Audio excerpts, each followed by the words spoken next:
Kailan ka ba makakabalik ulit? Pagka na-destino ulit ako dito sa branch na to. Lagi ako tumitingin dyan yung nakarang kasi, ano, tawag dito, tatlong tali kasi yun eh, bali 13 bucks. Sabi ko, pag iniwan ko yun sa Pure Gold dyan, baka mawala, sagutin ko yun. Sabi ko, sa ano na lang, pagkukunti na lang dalawa. Sakto ngayon, 2 box lang. Sabi ko, ay, kaya-kaya to, ano, puntahan sila Jeremy. Kaya buti nga, di ko nakalimutan yung daan dito, yung bago packet dyan, siya pinaglalaroan natin dati ng ano. Natin ang galing ko. Kuya nga eh, dati eh. Kahit nga puno dito, nawala eh. Sabi mo may puno pa dito ng kamyos. Oh. Saan? Ay, hindi tinanggal, ginawang poste. Lakas na mo. Ginawang pundasyon ka.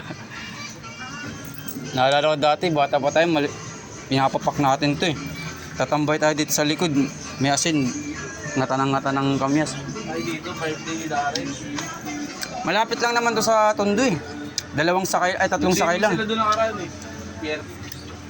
Sa Pier 15? Oo.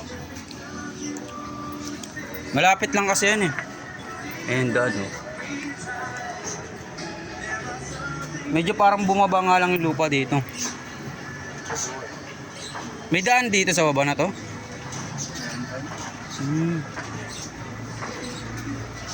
Jason gustong pumunta dito eh.